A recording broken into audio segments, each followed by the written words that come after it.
She does not ignore men because she lacks options. She ignores them because she has too many. And in that abundance, something strange begins to happen. Value reverses. What is offered too easily loses weight. What is constantly available becomes invisible. And what once looked like opportunity starts to feel like noise. Most men never understand this inversion. They assume attraction is about being seen more, speaking more, proving more. But in reality, the moment you try to compete for her attention, you have already entered a game where your position is lower than hers. And once you are below, everything you do is interpreted from that position. Look closely at how men behave when faced with a woman who has options. Their voices change, their timing changes, their decisions become softer, more calculated, more cautious.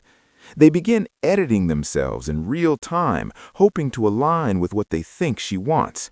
But in doing so, they commit a fatal error. They abandon their center. And a man without a center is not mysterious. He is readable, predictable, replaceable. This is why she ignores them, not because they are unattractive, not because they lack effort, but because they have already revealed too much of themselves too quickly. There is nothing left to discover, nothing left to question, nothing left to respect. Machiavelli understood something that most men refuse to accept. He wrote that men judge more by appearances than by reality, and that perception governs loyalty more than truth ever could. Apply this to attraction, and the implication becomes dangerous. A woman does not choose the man who is objectively best. She chooses the man whose presence creates the strongest psychological effect, the one who disrupts her expectations, the one who does not behave like the others, the one who cannot be easily categorized. While the crowd moves toward her, he remains still. While others try to impress, he observes. And in that observation, he creates distance, not physical distance, but psychological distance. And it is within that distance that curiosity is born.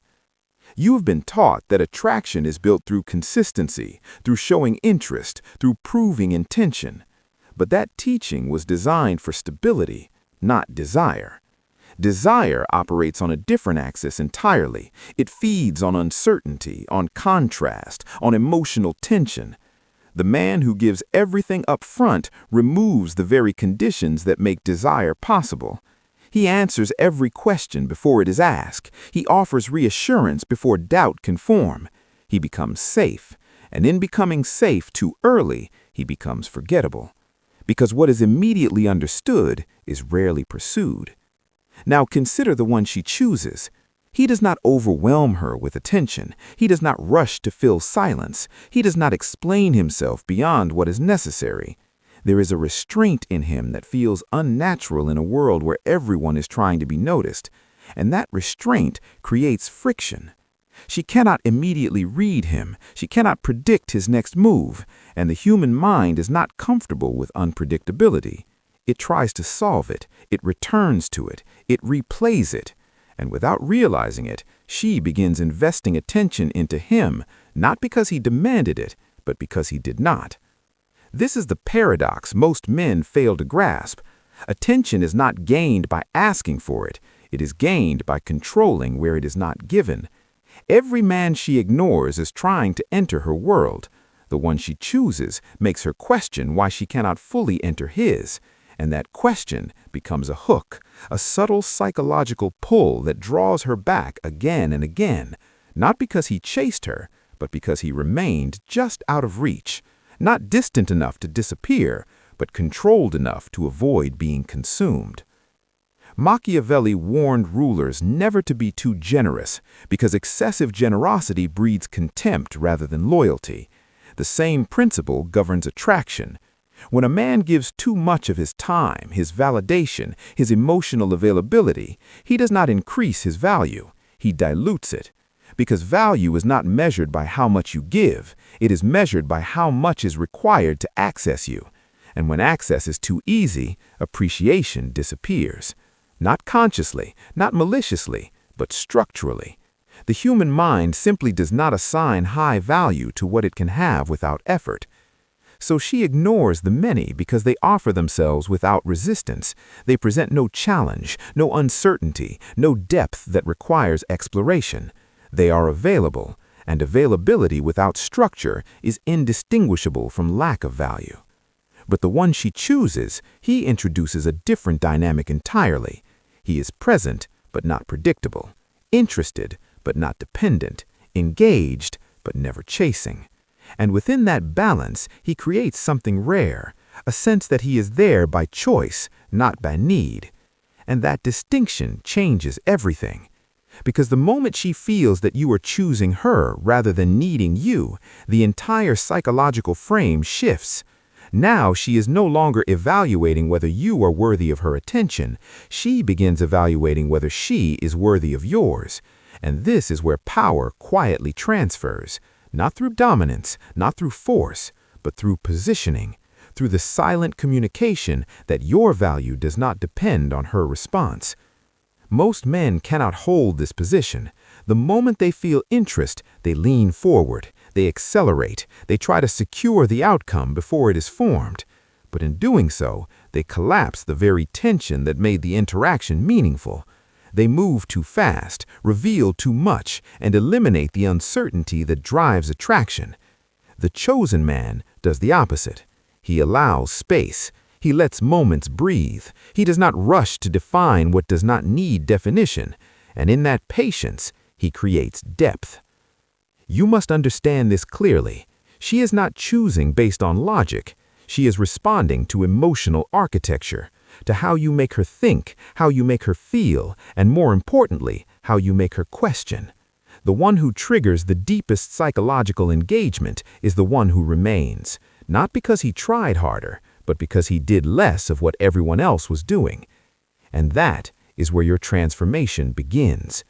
Because if you continue trying to outcompete the other men, you will become one of them. But if you step outside that competition entirely, if you learn to control your presence, your attention, your emotional exposure, you stop being part of the crowd she ignores, and you become the exception she cannot. What you must understand now is that her behavior is not random. It is patterned, precise, and rooted in something far older than modern dating advice. When she ignores most men, she is not being cruel, she is filtering. And that filter is not based on what men say, but on how they hold themselves when nothing is guaranteed. Because the real test never begins when things are going well. It begins the moment uncertainty enters the interaction. This is where most men collapse without even realizing it. The moment her replies slow down, the moment her tone shifts, the moment she becomes slightly distant, something inside them reacts. Their mind begins racing, searching for explanations, trying to correct the situation before it fully unfolds. And in that reaction, they expose something critical: instability. Not loud, not obvious, but subtle. The shift in energy, the urgency in their responses, the need to regain control. And she feels it instantly, not logically, but instinctively. Because what she is measuring is not your words, but your emotional consistency. Machiavelli wrote that a ruler must maintain the appearance of control even in uncertain conditions, because once instability is perceived, authority dissolves. Apply that principle here, and the implication becomes clear. The moment your emotional state begins to depend on her behavior, you have already lost your position. You have made her the center and yourself the variable, and attraction cannot exist in that structure. The man she chooses operates differently. When uncertainty appears, he does not rush to resolve it. He allows it. He observes it. He does not interpret every delay as rejection, nor does he attempt to force clarity where none is required. This creates something rare: emotional gravity, a sense that his state remains stable regardless of external movement. And that stability becomes magnetic, because in a world where most people are reactive, the one who remains composed stands out without effort. Now, understand this deeper layer. When she becomes distant, she is not always pulling away. Sometimes she is watching, not consciously testing in the way men often imagine, but observing how you respond to a shift in attention. She wants to see if your presence is conditional, if your confidence is dependent, if your interest turns into pressure. And every reaction you give becomes data that shapes her perception of you. If you chase, you confirm that her attention controls your state. If you withdraw emotionally out of frustration, you show volatility. But if you remain consistent, calm, and unaffected by the fluctuation, something changes. You become difficult to categorize. And the human mind does not ignore what it cannot categorize. It returns to it. This is where perceived scarcity begins to work in your favor, not the artificial scarcity of playing games or pretending to be busy, but the natural scarcity that comes from having a life that does not revolve around her. When your time is structured, when your attention is selective, when your energy is not freely distributed, you create a boundary without saying a word. And that boundary signals value more clearly than any statement ever could. Most men misunderstand scarcity. They think it is about withholding to manipulate. But true scarcity is not a tactic. It is a byproduct of focus. A man who is building something, who is moving with direction, who is not constantly available, does not need to pretend. His absence has weight because his presence is not guaranteed.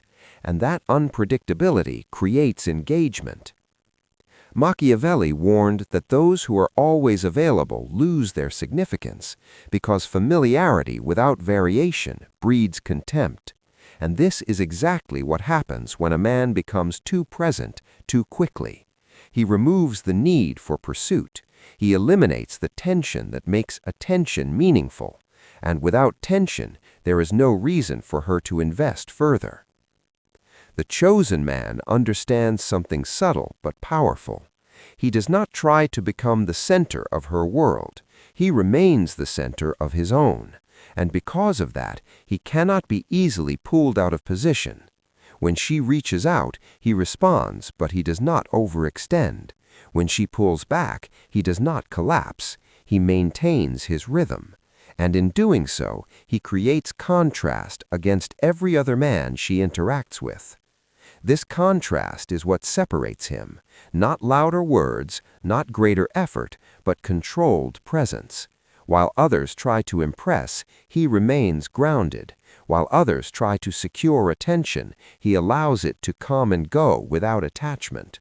And that detachment is not coldness, it is clarity, the understanding that attraction cannot be forced, only allowed to develop under the right conditions. Now, here is the truth most men are not ready to accept. She does not choose the man who wants her the most. She chooses the man who does not need her to feel complete, because need creates pressure, and pressure creates resistance. But completeness creates space, and in that space, attraction can breathe.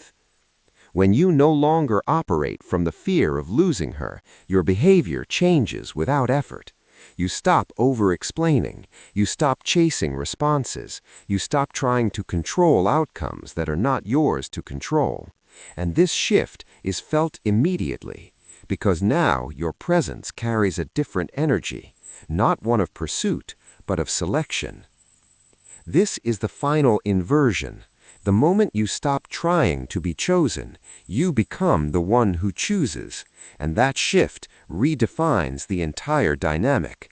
Now she is no longer the prize you are trying to win. She becomes part of an experience you are evaluating.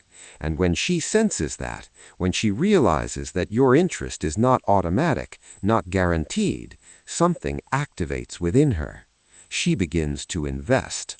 Not because you asked her to, not because you convinced her, but because your behavior created the conditions for it. You gave her space to feel curiosity, to feel uncertainty, to feel the need to understand you, and that need becomes the foundation of her attention.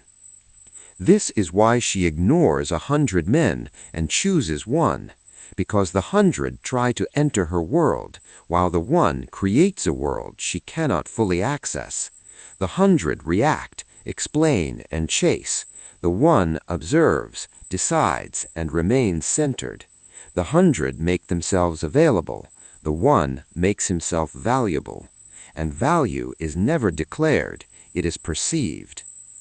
So if you want to become the man she chooses, you must stop thinking in terms of tactics and start thinking in terms of structure.